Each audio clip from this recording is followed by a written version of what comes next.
Hello and welcome back. This is episode 121 of the Crazy Confidence Coach podcast, and I am so glad you're here. In case you're here often, I just want you to know that I have been playing around with the setup of the show, playing no intro with music and only an outro, playing no outro and only an intro. Honestly, I'm trying to figure out what is best for you, my listener.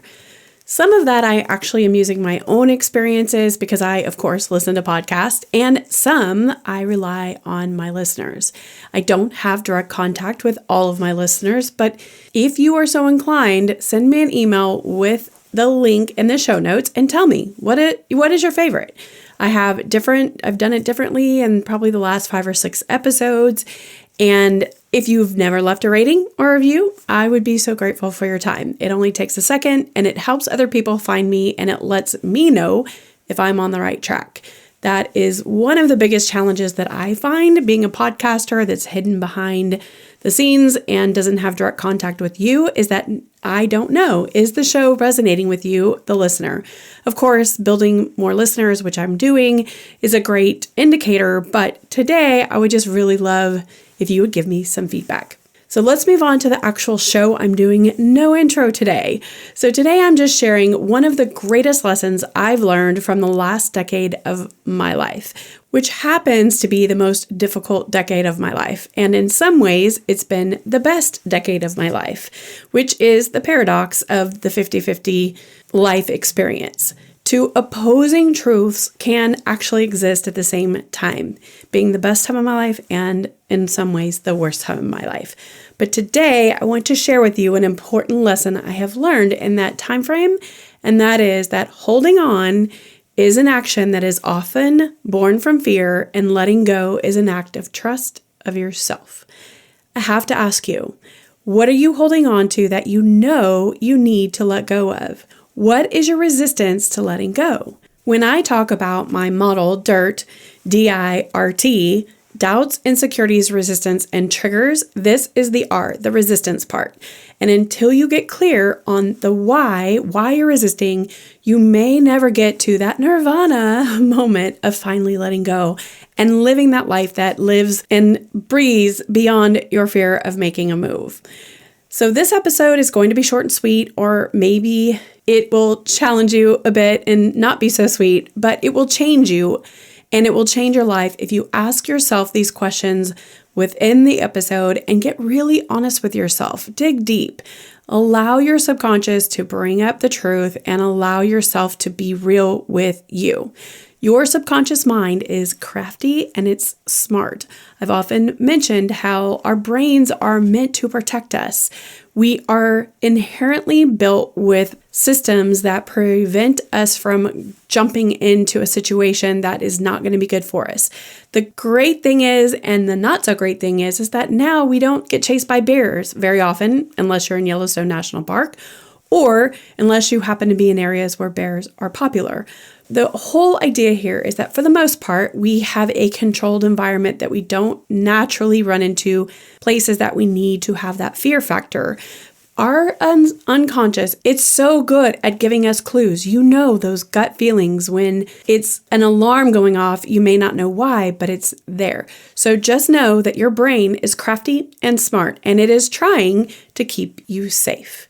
What I want to talk about is how learning to let go, for many of you listening, it's going to take practice. And I dare say most of you listening will have to practice it. And I'm included in this because I catch my crazy, crafty, smart brain just protecting me from fear all the time. I'm often resistant to letting things go. And what I have realized is the trick is getting clear about the why so I can face it head on, so you can face it head on. You may be enlightened immediately after considering the questions that I talk about today, or you may be driving down the road one day, a week or a month later, and have an epiphany. These are my favorite kind because I go, oh, that's why, or a thought runs across my brain and I think, that's why I'm not doing what I need to do, or I'm scared to do what I need to do. And it might come when you're having an interaction with a person you love or someone you don't like very much at all, and you realize this is a key for you. I tell you all of this just so you don't give up. If you're asking yourself the questions or the discussion that I'm having today and nothing comes up immediately, that's okay. Just take a pause, ask yourself the question and keep going. Write them down though. It's important to write them down because you can visit it again in a week or so and see if anything new comes up. What is important to know is to ask the questions out loud. And the reason we do this is it connects to your brain, and that brain will go to work to find the answers. I dare say that you might be shocked, you might be embarrassed, feel betrayed, or even a little silly when you actually get the answers later on and you have those epiphanies.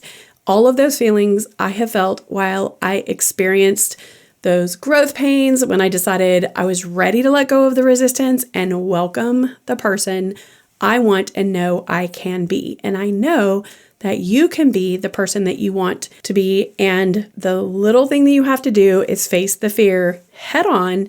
But to do that, you got to know what it is. So here it goes. What are you gaining from holding on and not letting go? Yes, you're gaining something from not letting go. I think a lot of times we believe that we're not gaining anything by not letting go. We just assume it's just horrible and we complain and we wallow in our misery. But the reality is that you gain something every time you don't take an action you want to or you're supposed to. So I'm going to give you some examples.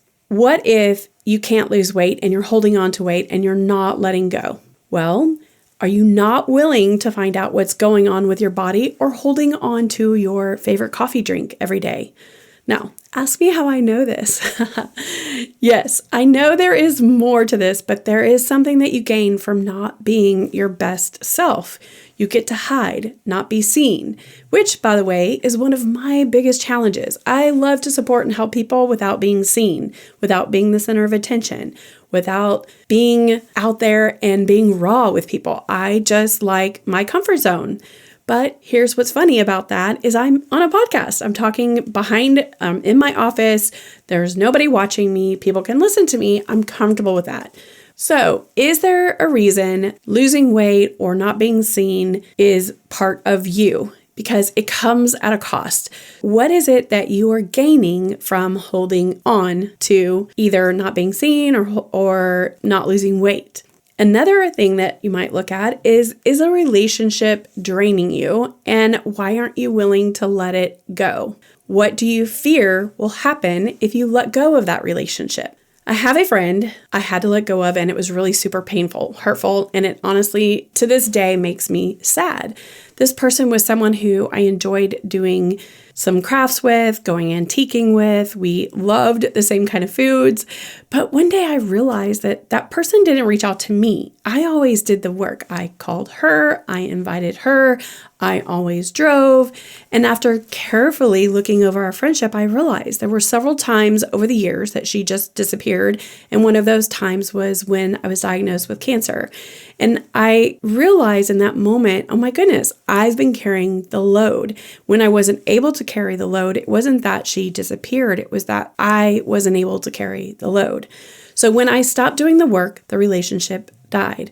I had to decide if I was willing to seek out others to fill that void and do without that person, or would I keep doing the work to keep that friendship going in the way it was going, me doing all the work. As it goes, I decided it was primarily one-sided, and I chose me. I chose to stop spending the energy and the time reaching out, and that person is not very much in my life. And although that is hard for me, I realized that I was not willing to let go because I enjoyed that person for the things that we did do together, but realized it was actually hurting me more than it was serving me.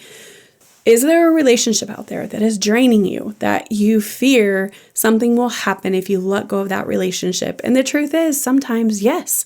Sometimes you let go of things and it's hurtful and it's painful.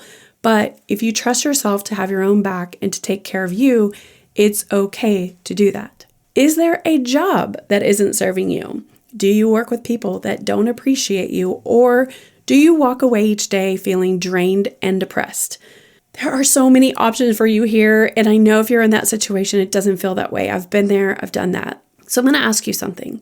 What would light you up and help you feel appreciated and known? How could you choose to be the person who appreciates yourself and is proud of you regardless of what other people see in you? First, as a coach, I've noticed many times when people are in this spot, they stop giving their best at work. They become what they believe others think of them. Hear what I'm saying. Have you become what you believe other people think of you? What if you dropped what you believe other people believe? It's none of your business anyway. Seriously, it's none of your business what other people think of you. Let them think what they will. Some of their thoughts are based on their own experiences. That's based on their fears, on their insecurities, their resistance, their doubts, their triggers, all of that. You have to get to a point you do great things, good work, quality work for you.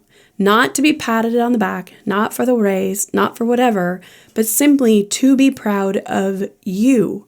When we allow other people to dictate how we show up, we have allowed them to shape who we become. I'm going to say that again.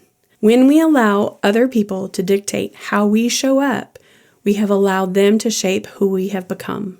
Don't do that. Instead, decide to let go of what others think and decide what you want to believe of yourself and systematically become her. How does the person that you want to be show up at work, at home, at play? What does she do in the face of adversity? Where does she go when she needs or wants a mentor, a friend that supports her? You may have to think out of your own comfort zone for this, but let me tell you what, it's worth it. Take it from me. I was in a job where a person turned on me and I allowed that person to bully me and create an environment that wasn't good for me. During that time, I wasn't that confident and I let her change how I showed up, and I'm disappointed in me for that. I'm not proud of that, but I learned from it. I spent time exploring what went right, what went wrong, and how I want to show up next time. If there is a similar experience, I will be prepared. I don't resent her now because I learned so much about myself, and I do believe that possibly she learned some things about herself as well. So if you're not getting out of life what you want to, what is getting in your way? What are you resisting? What are you not letting go of? What are you holding on to? So I want you to do a little exercise with me. I want you to imagine your arms stretched out in front of you and palms up, just in a relaxed position. Now I want you to close your hands into a fist. That is you not letting go. You're holding on to something. You're really happy with what it is that you're holding on to because you're not willing to let it go. But in this state, in this environment, you can't grab anything new and exciting. You can only see it and hold on to it. You can only feel that. Now, open your hands wide with your arms still out in front of you. Now you can grab wonderful, exciting opportunities as they walk by. You can shake hands and give hugs to people you love and people you want to have a connection with. You can explore and have so much more adventure when you have more space because you let go of what isn't working anymore. Holding on to things that aren't working for you is an action based out of fear. You actually must identify the thoughts and beliefs that are giving you the resistance to letting go, because without identifying that, you can't face that fear head on. I can actually help you do the fear facing when you're ready. My coaching link is in the show notes. I know if you decided that you wanted to live a life where you have more freedom to be authentically you, to trust the people around you, mainly trusting yourself, and be supportive and aware, and to live a life that is in alignment with your true self, that's when you'll go seeking those answers for yourself. And I can help you do that. I can help you dig and see and hear things in ways you can't hear for yourself. Basically, what happens is your fears can be from belief systems that you've had over the years, and resistance that you have to letting go can actually be a sign of trauma or lack of trust in yourself, and it doesn't have to be that way. If you ask me how I know this is something I know to my core. After I lost 3 babies to miscarriage, I wouldn't let go of anything. And when I say anything, I mean anything. I was keeping random things in our house like bread ties. And you may be laughing when you hear that and think I'm exaggerating, but I am not. You could ask my husband. I kept everything: corks, bread ties, toilet paper rolls. I became kind of a borderline hoarder because I wouldn't let go of things. I was in fear of loss. I was in fear of needing something I didn't have, and I couldn't feel what I was feeling.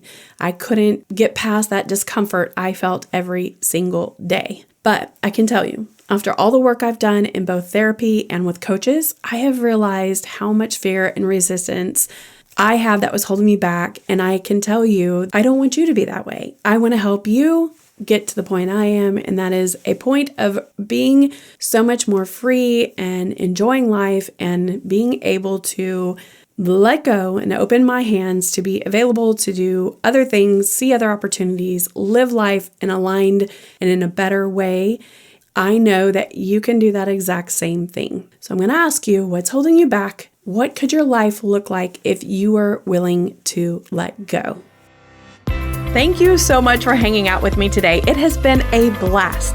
I would love for you to do me a huge favor and either go leave a rating or a review. And if you really love the podcast or you've learned anything at all, please pass it on to a friend or a family member that might enjoy the podcast as well. That's how I grow, and that's how I'm able to continue bringing you content. If you are interested in coaching, just go to thecrazyconfidencecoach.com. You can sign up for a free discovery call there. Thank you so much for being here. I hope to see you next Tuesday so we can build our crazy confidence together. Love you big.